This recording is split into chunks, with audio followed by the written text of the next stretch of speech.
ನನ್ನ ಮಹಾರಾಣಿ ನನ್ನ ಪಾಲಿಗೆ ಅವಳೇ ಅಮೃತ ಬದುಕೆ ಅವಳು ತಾನೇ ಅವಳಿಗಾಗಿ ಬದುಕುತ್ತಾರೆ. ಹಾಯ್ ಬ್ರೋ ಇದೇ ನಮ್ ಬೆಂಗಳೂರು ಲೋಕಲ್ ಯಾವ್ದಾರ ಬಾಡಿಗೆ ಇದ್ರೆ ಹೇಳಿ ಬ್ರೋ. ಲೋಕಲ್ ಪರವಾಗಿಲ್ಲ, ಬೆಂಗಳೂರು ಲಾಂಗ್ ಆದ್ರೂ ಪರವಾಗಿಲ್ಲ ಬ್ರೋ, ಹೇಳ್ತೀನಿ ಆಯ್ತು. ಯಾವ ಇಲ್ಲ ಸದ್ಯಕ್ಕೆ ನನ್ಗೂ ಬಾಡಿಗೆ, ಯಾವ್ದಾದ್ರು ಬಂದ್ರೆ ಹೇಳ್ತೀನಿ. ಇಲ್ಲಿ ಟೀ ಕುಡಿಯೋಣ ಬಂದಿದ್ದೆ. ಸರಿ ಬ್ರೋ ಆಯ್ತು, ಅಲ್ಲಿ ಗಾಡಿ ಸೈಡ್ಗೆ ಹಾಕ್ಬಿಟ್ಟು ಬನ್ನಿ, ಟೀ ಕುಡಿಯೋಣ.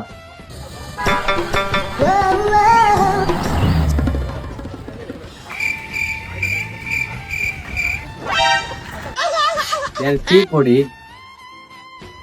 ಬ್ರೋ. ಎಷ್ಟ್ ದಿನ ಆಯ್ತು ಗಾಡಿ ತಗೊಂಡು? 1 ವಾರ ಆಯ್ತು ಬ್ರೋ. 1 ವಾರ ಆಯ್ತಾ? ಎಷ್ಟು ಮಾಡ್ಲು? 23. ಸರಿ ಬ್ರೋ ಆಯ್ತು, ಯಾವ್ದಾದ್ರು ಬಂದ್ರೆ ಹೇಳ್ತೀನಿ. ಯಾರು ನೋಡಿದ್ರೆ ಹೇಳಿ. ಸರಿ ಬ್ರೋ ಆಯ್ತು. ಮಂಜು ಬಾಯ್ ಬನ್ನಿ ಇಲ್ಲಿ. ಏನ್ ಬ್ರೋ ಯಾವಾಗ ಬಂದ್ರಿ? ನಾವು ನಿನ್ನೆ ಬಂದ್ವಿ. ಎಲ್ಲೋಗಿದೆ? ಎಲ್ಲೂ ಹೋಗಿಲ್ಲ ಬ್ರೋ, ಇಲ್ಲೇ ಮಂಗ್ಳೂರ್ಗೆ ಹೋಗಿದೆ.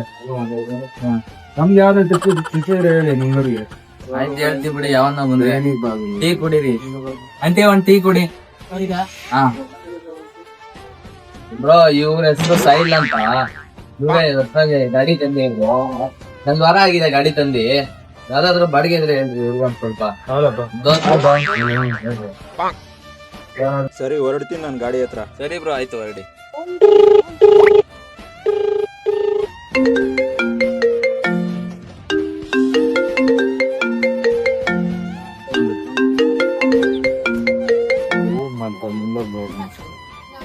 ಹಲೋ ಸರ್ ಹೇಳಿ. ಹಲೋ, ಇದು ಮಂಗಳೂರಿಗೆ ಒಂದು ಲೋಡ್ ಇತ್ತು. ಒಂದು 12,000 ಬಾಡಿಗೆ ಇದೆ. ಯಾವ್ದಾದ್ರು ಗಾಡಿ ಇದ್ರೆ ಹೇಳಿ. ಹೌದಾ? 1 ಟನ್ ಮೆಟೀರಿಯಲು ಹಂಗೆ ಇದ್ರೆ ಫೋನ್ ಮಾಡಿ. ನಾನ್ ಬರಕ್ ಆಗಲ್ಲ, ನಮ್ ಫ್ರೆಂಡ್ ಗಾಡಿ ಇದೆ. ನಮ್ ಫ್ರೆಂಡ್ ಗಾಡಿ ಕಳ್ಸ್ಕೊಡ್ತೀವಿ ನೋಡಿ. ಓಕೆ. ಗಾಡಿ ಸ್ವಲ್ಪ ಸರ್ವಿಸ್ ಹೋಗ್ಬೇಕು.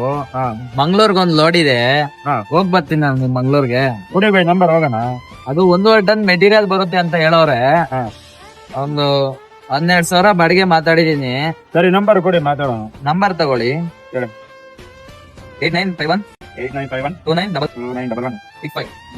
ಅನಿಲ್ ಒಂದು ನಂಬರ್ ಕೊಟ್ಟು ಅಂತ ಹೇಳಿ. ಸರಿ ಮಾತಾಡ್ತೀನಿ. 8951 2911 65. ಅನಿಲ್ ಒಂದು ನಂಬರ್ ಕೊಟ್ಟು ಅಂತ ಹೇಳಿ. ಮಾತಾಡ್ತೀನಿ.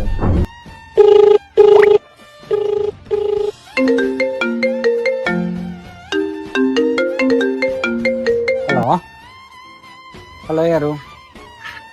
ಅಣ್ಣ, ಅನಿಲ್ ಅವ್ರ ನಂಬರ್ ಕೊಟ್ರು. ಮಂಗ್ಳೂರಿಗೆ ಬಾಡಿಗೆ ಅಂತ ಇದೆಯಾ ಅಂತಲ್ಲ ಅಣ್ಣ? ಅದು ಮೆಟೀರಿಯಲ್ ಸ್ವಲ್ಪ ಕಡಿಮೆ ಇದೆ, ಒಂದು 10,000 ಕೊಡ್ತವ್ರೆ. ಹಂಗೆ ಹೋಗ್ತೀರಾ? 10,000ನಾ? ಇಲ್ಲ ಅಣ್ಣ, 10,000 ಆದ್ರೆ ಬರಲ್ಲ ಅಣ್ಣ. 12,000 ಆದ್ರೆ ಬರ್ತೀನಿ ನೋಡಿ.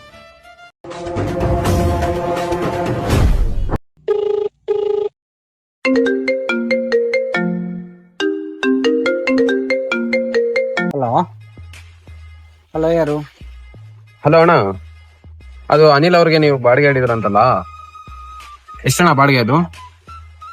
ಹೌದು, ಅದು ಮೆಟೀರಿಯಲ್ ಸ್ವಲ್ಪ ಕಡಿಮೆ ಇದೆ, ಒಂದು 10,000 ಕೊಡ್ತವ್ರೆ. ಹಂಗೆ ಹೋಗ್ತೀರಾ? ಅಣ್ಣ 10,000ನಾ? 10,000 ಏನ್ ಬೇಡ, ನನಗೆ ಒಂದು 8,000 ಕೊಡಿ, ನಾನೇ ಹೊಂಟೋಗ್ಬಿಡ್ತೀನಿ. ಲೊಕೇಶನ್ ಹಾಕ್ತೀನಿ, ಪಾಯಿಂಟ್ ಬಂದ್ಬಿಡಿ. ಸರಿ ಅಣ್ಣ, ಆಯ್ತು. ಆಯ್ತು. ಡ್ರೈವರ್ಗಳಂತೂ ಉದ್ಧಾರ ಆಗಲ್ಲ. ಈ ತರ ಮಾಡಿದ್ರೆ ಕಂಪ್ನಿಯವರು ಉದ್ಧಾರ ಆಗ್ತಾರೆ, ಅಲ್ಲಿ ಕೆಲಸ ಮಾಡೋರು ಉದ್ಧಾರ ಆಗ್ತಾರೆ. ಡ್ರೈವರ್ ಉದ್ಧಾರ ಆಗ್ಬೇಕಂದ್ರೆ ಈ ತರ ಬಾಡಿಗೆ ಹೊಡೆಯೋದನ್ನ ಫಸ್ಟ್ ಬಿಡ್ಬೇಕು. ಯಾಕಂದ್ರೆ ಎಲ್ಲಾರು 1,000 ಜಾಸ್ತಿ ಇಸ್ಕೊಂಡ್ರು ಅವ್ರೇನ್ ನಮ್ಗೇನ್ ಕೊಡಲ್ಲ. ಹೊಸ ಡ್ರೈವರ್ಗಳು ಏನಂದ್ರೆ ಹೇಳೋದು, ಅವರು ಗಾಡಿ ದುಡಿಯಕ್ಕೆ ಮಾಡಿರೋದು, ನಾವು ದುಡಿಯಕ್ಕೆ ಮಾಡಿರೋದು. 1,000 ಆದಷ್ಟು 1,000 2,000 ಹೆಚ್ಚಾಗಿ ಹೋಗಿ ಅವ್ರೇನ್ ನಮ್ಗೇನ್ ಕೊಡಲ್ಲ. ಓಕೆ ಫ್ರೆಂಡ್ಸ್, ಇವತ್ತಿನ ವಿಡಿಯೋ ಈ ವಿಡಿಯೋ ಇಷ್ಟ ಆಗಿರೋ ಲೈಕ್ ಮಾಡಿ, ತುಂಬಾ ಇಷ್ಟ ಆಗಿರೋ ಒಂದು ಫಾಲೋ ಮಾಡ್ಕೊಳ್ಳಿ. ಸಿಗೋಣ ಮುಂದಿನ ವಿಡಿಯೋದಲ್ಲಿ.